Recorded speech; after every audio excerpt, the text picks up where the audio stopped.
Сайн бацхан өрхөн мөндөд үзэгчдээ тоонтой хөтөлбөр танд хүрч байна.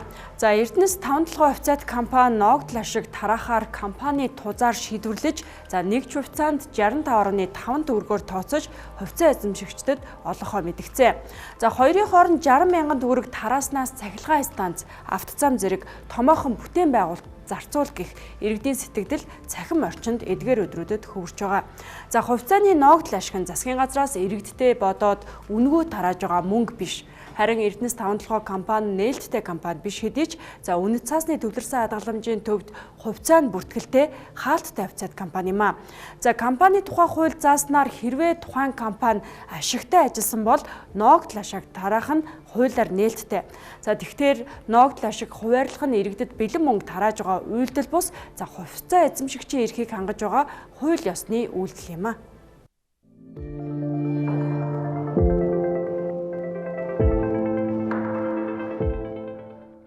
Тавталгаа 3 хувьцаа эзэмшиж байна. Төр, иргэд, зарим нэг тодорхой аж ахуйн нэгжүүд. Энэ 3 хувьцаа эзэмшигчтэй хувьцаа Ногдол тараах уу гэдгийг шийдэл явдаг. За өнгөрсөн жилүүдэд бол яг энэ чирчмэн шийдэл явж исэн бил.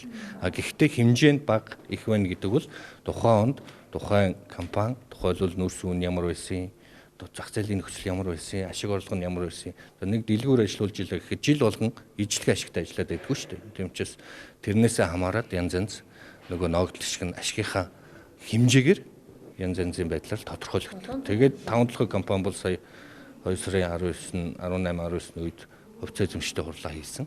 Тэгээд хувьцаа эзэмшигчд нь очиж оролцсон. Тэгээд тодорхой хэмжээгээр энэ ондоо ер нь бол бизнесийн зарчмаараа тухайн компани ашигтай ажиллаад явж ивэл тухайн жилдээ тодорхой хэмжээгээр Ногдол ашигаа хуваарлаад явдаг энэ эрүүл тогтолцоо руу явах ёстой л гэдэг ийм шийдвэр гарсан л гэж ойлгож байна.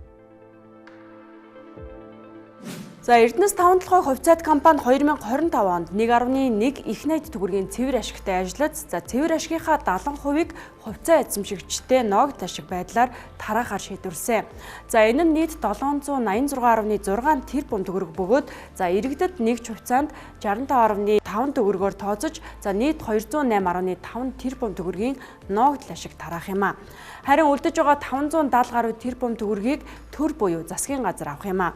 За учир нь өнөөдөр Эрдэнэс 5-7 компани нийт хувьцааны 81.5%-ийг төр эзэмшиж байгаа бол за иргэд 1844%-ийг эзэмшиж байгаа юм а. За иймээс иргэд гэхээсээ илүү засгийн газар Ногдол ашигаас хамгийн их хувь хүртэх боломжтой нь хувьцааны төвлөрлөөс тодарагдж байна. Төрд очиод Ногдол ашигуудыг би та бүхэнд хэлье. Тухайлбал стратегийн шинжтэй аж ахуйн нэгжүүд тухайн жилээсээ Ногдол ашиг хуримтлалын санд хуримтлуулдаг. Хуримтлалын санд хуримтлуулаад тухайлбал өнгөрсөн 2 жилийн байдлаар 912 тэрбум төгрөгийн хуримтлал бий болсон байна. Хуримтлалын санд. Энэ хуримтлалын сан иргэдэд очино. Яагаад гэвэл зарцуулалт нь 2030 он гэхэд иргэд энэ хуримтлалын сангаасаа орон сууц. За дээрэс нь боловсрол, эрүүл мэнд гэсэн 3 үйлчилгээ нь 30 оноос эхлээд зарцуулж эхэлнэ. Эрхэн нээгдэнэ гэсэн. Энэ жилийн хувьд бол 300 гаруй тэрбум төгрөгийг дангаараа Эрдэнэс 5-7 хуримтлалын санд төвлөрүүлнэ.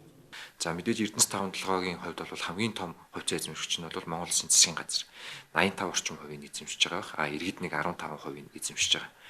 Тэгэхээр засгийн газар Эрдэнэс 5-7 дээр ингээд нүүрс цараа тодорхой хэмжээний олцсон ашгийг улсын хөгжил шаардлагатай дараагийн эм төслүүдэд тэр мөнгийг аваад зарцуулах хэрэгтэй байгаа.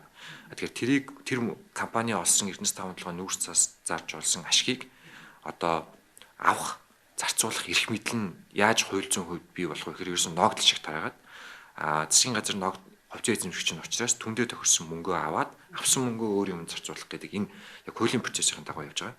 За мэдээж энэ процессын дунд зөвхөн засгийн газар нь мөнгө аваад бусад жирийн хувьцаа эзэмшигчд мөнгө авахгүй байна гэж болохгүй. Ногдол шиг тараасан бол бүгд чигд. За энэ зарчмаараа л иргэд Ногдол шиг аваад байгаа. Түүнээс яг зөвхөн иргэдэд мөнгө тараая гэдэг зорилгоор Ногдол шиг тараагаад ч юм уу. Эсвэл нэг тийм бэлэн мөнгө тараах гэдэг ийм сэтлэрээ бол биш. Засгийн газарт мөнгө хэрэгтэй байгаа учраас тэр мөнгөө авах хамгийн зөв процесс нь энэ процесс явж байгаа. Энэ процесс нь иргэд хавчуурганд гэж хэлэх гэж байна. Угсаа процессын хувьд бол ингэж явж байгаа. За тэгээд нэг жил нь их мөнгө тараана, зарим жил нь бага мөнгө тараана гэдэг ийм юм байгаа. Тэр бол мэдээж бас түрүүний хэлсэнчлэн компани мэдээж хэмжээний ашиг бол их Ногдол шиг тарах магадлал өндөр. Гэхдээ нөгөө компаниас олсон ашигаа юунд зарцуулах вэ гэдэг төлөвлөгөө чухал. Эрдэнэс тавталгын хувьцааг 2011 оны засгийн газрын 98 дугаар тогтоолоор иргэдэд эзэмшүүлж эхэлсэн байдаг. Өнөөдрийн байдлаар Монгол улсын 3.4 сая иргэн Эрдэнэс тавталгын хувьцааг эзэмшиж байгаагаас 2.4 сая иргэн нь хувьцааны дансаа нээлгэжээ. Гэхдээ өнөөдөр хүн бүр 1072 ширхэг хувьцаагүй. Өнгөрсөн жилүүдэд засгийн газрын тогтоолоор иргэдийн эзэмшиж байгаа Эрдэнэс тавталгын хувьцааны тоог хэмжээнээс хасах суудгах арга хэмжээг хэрэгжүүлсэн байдаг. Тухайлбал Ахмад настай хөгжлийн бэрхшээлтэй иргэдэд эх орны хувь хишиг 1 сая төгрөг олгоход 322 мянга гаруй Ахмад настан 1700 гаруй хөгжлийн бэрхшээлтэй иргэд хамрагджээ. Үүнээс гадна 2011 оны эрүүл мэндийн даатгалын 8040 төгрөгөд 9 ширхэг хувьцаагаа 615 мянга гаруй иргэн сольсон бол 2011-2012 оны оюутны сургалтын төлбөрт хувьцаагаа суудгуулахад нийт 270 гаруй мянга оюутан хамрагджээ.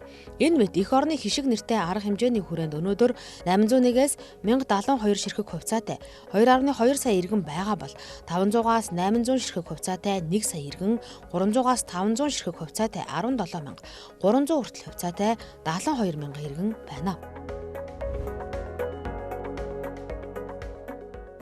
Улсын их хурлын 2024 оны 10 дугаар тогтоолоор 2023 оны 12 сарын 31-ний өдрөөр тасалбар болгоод эзэмшүүлсэн байгаа иргэдэд. Өөрөөр хэлбэл 24-25 онд одоо шинээр төрсэн хүүхдүүд мөн одоо 24-25 онд иргэний шинжсэн бүртгэлд хамрагдаад одоо бүртгэлд орж ирсэн тийм ээ. Мөн Монгол улсын иргэншлээ сэргээгээд Монгол улсын иргэн болж орж ирсэн.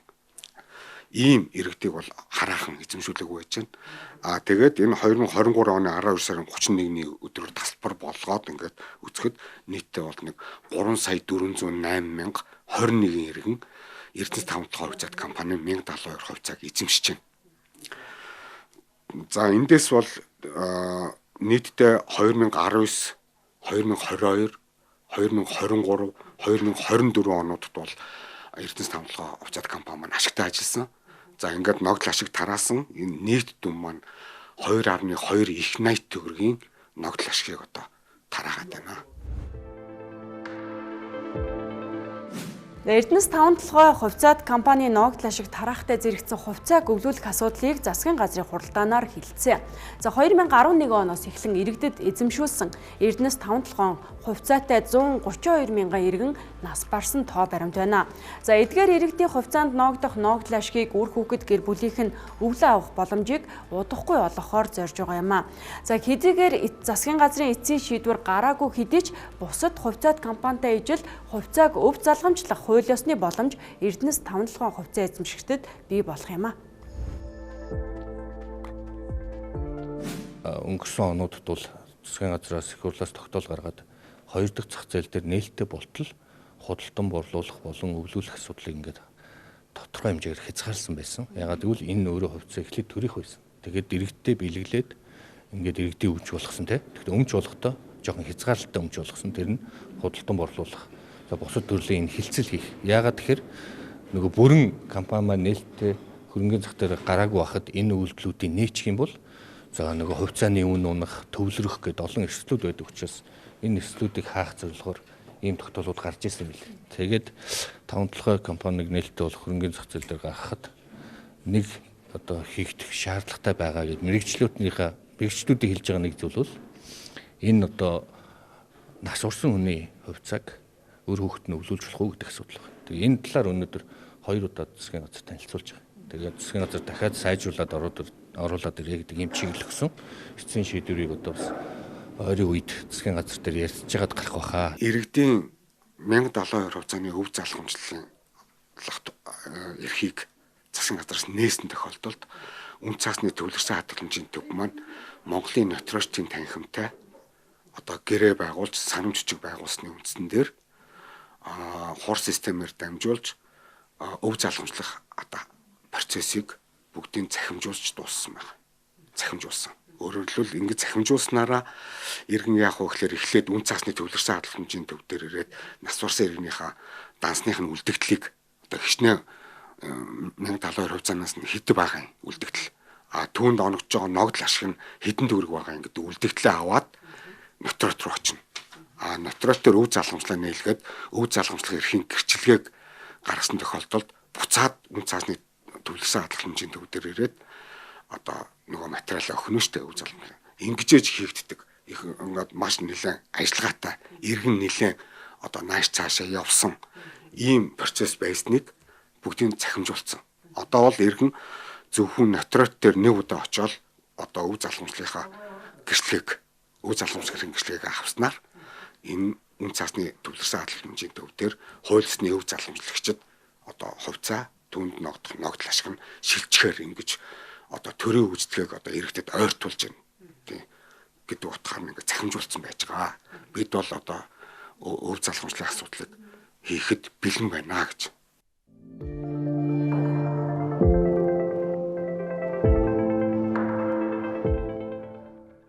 За нүүрсний үнийн буурал зөвхөн манай улсын төсвийн орлогод нөлөөлөө зогсохгүй шууд утгаараа та бидний авах ногдол ашигын хэмжээнд ч нөлөөлсөн байна. Бит хэмжээгээр нүүрсний экспорт өссөн хэдий ч үн унсан нь тухайн компани орлогод шууд нөлөө үзүүлсэн.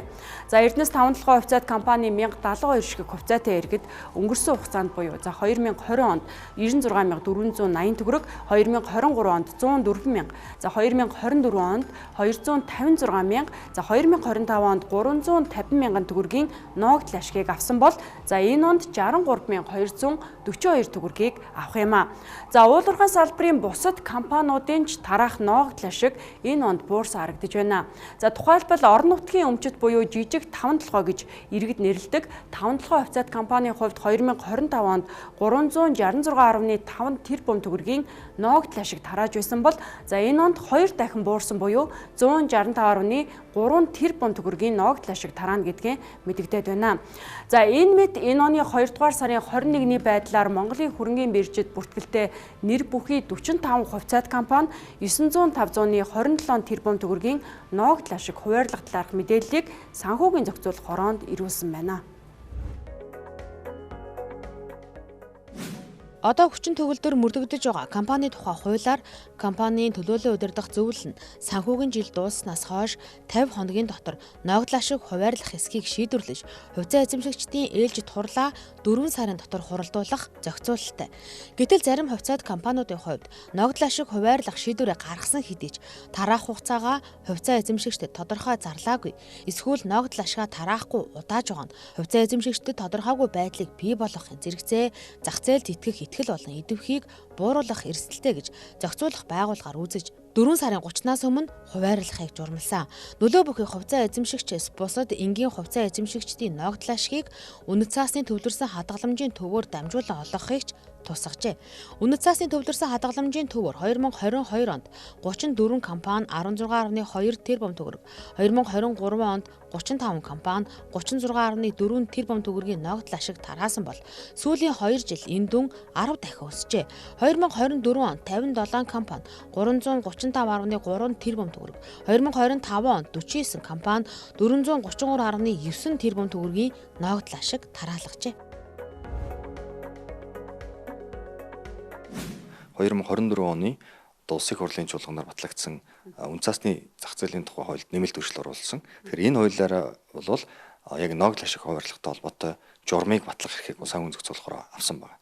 За үүнтэй нийцүүлээд бол сая санхүүгийн зохицуулахаар оноос одоо энэ хувьцаа компаниудын ногдол ашиг хуваарлахтай холбогдсон журмыг бол батлаад байгаа. За ингэснээр бол өмнө нь бол жилд нэг удаа ерөөдөө хувьцаа компаниуд ногдол ашиг тараах юм зохицуултыг бол зааж өгдөг гэсэн бол одоо л яг холбогдох журмаар жилд 2 удаа бас тараахыг зөвшөөрч байгаа. Ингэхдээ 2 удаа тараана гэхээр нийт иргэд маань бол бас нэг өнгөрсөн жилийнхээ ашгийг 2 хувааш тараахаар бас ойлгоод байгаа. Энэ бол өнгөрсөн жилийн ашгийг тарааж байгаа бол тухайн жилийн тэр ашгийг тараана. За хагас жилээр ашигтай ажилласан тохиолдолд тараах ийм зохицуулт байгаа. За жилийн эцээр одоо ашигтай ажиллаад түүнийг ногдол ашиг хэлбэрээр тарааж байгаа бол дараа жилийн одоо 4 дугаар сарын 30-ны өдрийн дотор тараах. Хэрвээ хагас жилээр одоо ашигтай ажиллаад түүнийг ногдол ашиг тарааж байгаа бол тухайн жилийн 9 дугаар сарын 30-ны өдрийн дотор тараах ийм журмын зохицуул явж байгаа юм. Ер нь бол ногдол ашиг бол өөрөө хувьцааны хөрөнгө оруулалт за энэ хөрөнгөний зах зээлийн хамгийн одоо чухал одоо үндсэн юм хэрэгслүүдийг хувьцаа бол тэгэхээр энэ хувьцаанаас одоо хүртэх өгөөж маань өөрөө ногдол ашиг болон үн цэний өсөлтөөс борж идэг. Тэгэхээр ноогдол ашиг бол туйлын чухал асуудал гэсэн үг. Ялангуяа хөрөнгө оруулагч нарын хувьд бол бодит өгөөжийн даруулдаг ийм одоо голлох үзүүлэлтүүд болж чаддаг ийм үзүүлэлт байгаад байгаа. Тэгэхээр бид бүгдийн зүгээс бол одоо ялангуяа жижиг хувьцаа эзэмшигчдийн эрх ашигыг хамгаалах хүрээнд ноогдол ашигыг одоо энэ тодорхой энэ зохицуултын хүрээнд л журамж өгч байгаа юм. За санхүүгийн зохицуулах хорооноос ийхүү хагас жилийн санхүүгийн үр дүнд үндэслэн ноогдол ашиг хуваарлах боломжийг компаниудад бий болголоо. За үнэт цаасны төвлөрсөн хадгаламжийн төвөөр жижиг хувьцаа эзэмшигчийн ноогдол ашиг хуваарлагддаг бол за нийт ноогдол ашигын хэмжээг харах юм бол 2022 онд 141, за 2023 онд 303, 2024 онд 535 тэрбум төгрөгийг хувьцаат компаниуд ноогдол ашигын одоо хэлбэрээр тараасан байна. За тэгвэл ноогдол ашигын хэмжээ өнгөрсөн онд огцом өсөж 1.80 төгрөгийг давсан. За энэ онд 1.80 төгрөгийг ч давна гэсэн хүлээлтийг албаныхан хэлж байна. За учир нь одоогийн байдлаар санхүүгийн зохицуулах хороонд ирүүлсэн дүнгээр 900-527 тэрбум төгрөг харагдаж байгаач за хас банк болон худалдаа хөгжлийн банкуд ноогдол ашиг тараах дүнгээ бол одоогоор зарлаагүй байгаа юм а.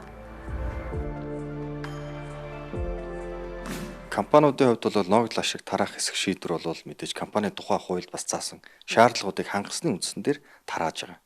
За нөгөө талдаа мэдээж компанийн хувьд бол цаашдаа өсөх болон одоо стратегийн одоо бусад юм хэлбэрийг одоо санхүүжүүлэх, өөрийн их үүсвэрээ санхүүжүүлэх одоо зайлшгүй шаардлагатай тохиолдолд бол ноогдол ашиг тараахгүй байх шийдвэр гаргадаг.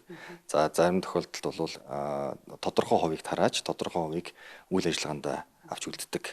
Энэ бол нийтлэг жишээ байгаа. За яг үүнтэй холбогдуулаад компаниуд бол төдийлөн бүх ашигаа бас тараадаггүй нөхцөл байдал үүсдэг. За мөн нөгөө талаас нийт хөрөнгийн биржид бүртгэлтэй байгаа бүх компаниуд бас тараахгүй байх юм асуул байдаг.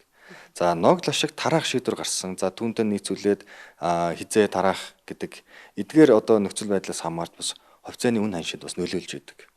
За энэ мэдээлэл хэрвээ ил тод болох, тодорхой болох юм бол мэдээж тухайн хувьцааны үнэлгээ одоо өсөх одоо ноогдол ашиг тараахаас өмнөх үед бол өсөх юм хандлага бол байдаг. За мэдээж ноогдол ашиг тараасны дараа тодорхой хэмжээнд бас өмнө ханш буурах ч юм уу ийм зүгээр хандлагууд бол байдаг. Одоо богино хугацааны хөрөнгө оруулагч нарын зүгээс бол хийдэг үйлдэлүүдээс шалтгаалж ингэж хувьцааны үн ханш дээш доош хөдөлдөг.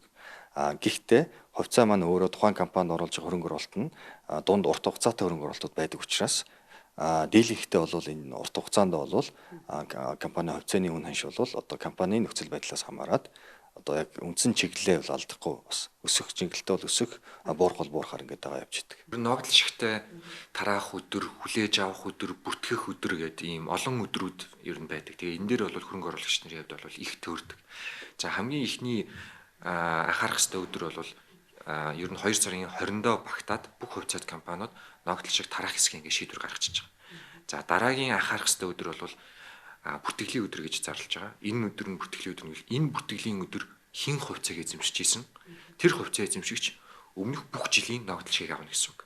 Хэдийгээр одоо тэр бүтгэлийн өдөр одоо юу гэдэг чинь 3 сарын 20-ны өдөр байлаа гэд бодоход хэрвээ та 3 сарын 19-ны өдөр 18-ны өдөр ингээд зараад хэдийгээр тэр хувьцааг одоо бүтэн жил эзэмшсэн байсан ч гэсэн бүтгэлийн өдрөөс өмнөх өдөр зарчих юм бол та ноогдол ашиг авах хэрэггүй болчихно. Яг 3 сарын 20-ны өдөр худалдаж авсан хүн харин ноогдол ашиг ирэх авчна. Хэдийгээр нэг өдөр эзэмшиж байгаа ч гэсэн. Тэгээ дараагийнхны бүтгэлийн өдрийг анхаарах хэрэгтэй. За энэ нь бол хувьцаат компанийн хувьд бол өөр тавигддаг. Ихэвчлэн бол одоо нөгөө хувьцаа эзэмшигчдийн хурал гэж зарладаг. Энэ хувьцаа эзэмшигчдийн хурлын өдрөөр хин хувьцаа эзэмшиж чинь тэр хүнд ноогдол ашиг тарааж байгаа. За ингээд ер нь тараах дүн тодорхой болсны дараа хин хүлээж авахын тодорхой болсны дараа хизээ хүлээж авах вэ гэдэг ийм өдөр гарч иж байгаа. За энэ дээр бол бас гомдол гардаг. Монголын хөрөнгийн биржид бүртгэлтэй 100 гаруй компаниас 2025 оны цэвэр ашигаас 45 компани энэ онд ноогдол ашиг хуваарлахаа мэдэгдээд байна. Топ 20 индекст багтдаг компаниудын дийлэнх нь 2 оронтой тоогоор ноогдол ашиг тараахаар шийдвэрлсэн бөгөөд компаниудын ноогдол ашигын өгөөж дунджаар 6-аас 17% хэлбэлцэж байна. Тэр дундаас хамгийн өндөр ноогдол ашигын өгөөжтэй хувьцаануудыг Innovation Investment компани хувьцаа тэргүүлж байна. Нэг ч хувьцаанд 50 төгрөг олгохоо зарласан тус хувьцааны ноогдол ашигын өгөөж өнгөрсөн оны дундаж ханшаар тооцоход 24.3% байна. Үүний дараа Мандал даатгалын хувьцаа 20.4%, Хаан банкны хувьцаа 17.8%, Монголын хөрөнгийн бирж 14.6% өгөөжтэй байсан бол Төрийн банкных 11.1% өгөөжтэй байжээ. Энэ хөрөнгөний зах зээл дээрээс хувьцаа худалдаж авч байгаа хүмүүсийн хувьд бол ногдол шиг болон хувьцааны аншийн өсөлтөөр ингээд ашиг болж явдаг. За манай хөрөнгөний зах зээл дээр анзаарэгдэж байгаа нэг зүйл бол ногдол шиг их тарааж байгаа компани хувьцааных нь ханшин өсдөг. Тэгэхээр ногдол шигасаач мөнгө олждог, хувьцааных нь ханшийн өсөлтөөс ч мөнгө олждог. Ийм практик бол ерөнхийдөө явж байна. За энэ нь бол нэг талаараа сайн, нөгөө талаараа бас муу. Зөвхөн ногдол шиг тарааж байгаа компани хувьцааны арилжаа өндөр.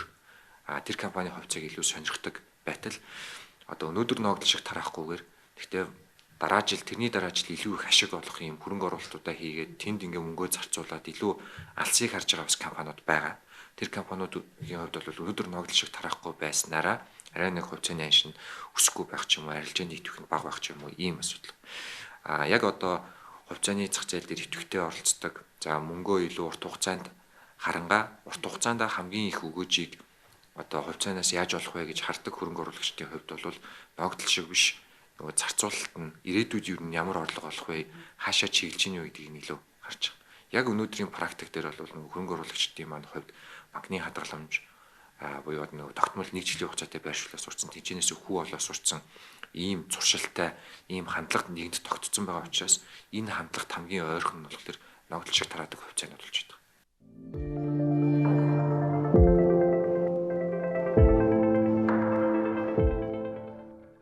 За хувьцаа эзэмшигчийн хувьд ногдол ашигаас гадна хувьцааны ханшийн зөрүүнээс ашиг хүртэх боломж байдаг. За ногдол ашиг тараах нь компани хувьцаанд шууд нөлөөлдөг гэдгийг судлаачид хэлж байна. За харин Эрдэнэс тавталгай компани хувьд нээлттэй арилжаалагддаггүй учраас ханшийн зөрүүнээс ашиг хүртэх боломж хувьцаа эзэмшигчдэд одоогоор байхгүй. За энэ хувьцааг амь оруулж компани IPO хийх асуудлыг сүүлийн 10 гаруй жил ярьж байгаач ямар ч ахиц гараагүй байгаа. За одоогоор засгийн газрын зүгээс төрийн өмчөд 18 компаниг үе шаттай хувьчилгаа танилцуулаад байгаа. За үүний дотор Эрдэнэс тавталгай хувьцаат компани байгаа юм а. За олон улсын аудитын компани тус компанид ажиллаж эхэлсэн учраас удахгүй тодорхой ажлын үр дүн гарна гэдгийг албаныхан тайлбарлаж байна. Тавталгай хувьцаат компанийн хувьд бол та бүхэн мэдж байгаа. Байгуулагчнаас хойш 10 хэдэн жилийн хугацаанд за мэдээж 1702 хувьцааг иргэдэд хөгжлүүлсэн. За хоёрдугаарт төрд ногдох одоо хувиа хөрөнгөлийн сангаар дамжуулаад ард иргэдэд хүртээдгээ. Ер нь цаашдаа засаглалын сайжруулаад энэ компанийн үйл ажиллагааг яг бизнесийн зарчмаар нь явуулахыг бол хөрөнгөний зах дээр нээлттэй болох ажил бол хамгийн чухал. Энэ бол одоо үеийн засгийн газар одоо ажиллаж ирсэн. За нээлттэй болохын тулд маш олон бэлтгэл ажлыг хийх шаардлагатай. Тухайлбал энэ компанид олон улсын аудит оруулах хэрэгтэй. Олон улсын аудит оруулж иж энэ компани өөрөө ямар үнэлгээтэй бэ гэдгийг тодорхойлох хэрэгтэй. Нэг хувьцаанд ямар үнэлгээтэй байх хэрэгтэй бэ гэдгийг тодорхойлох хэрэгтэй. Зах зээлийн нөхцөл байдал, одоо түүхий эдийн үн, бусад зүйлээс хамаарат компани үнэлгээч байнга өөрчлөгдөж идэг те хөрөнгөний зах дээр.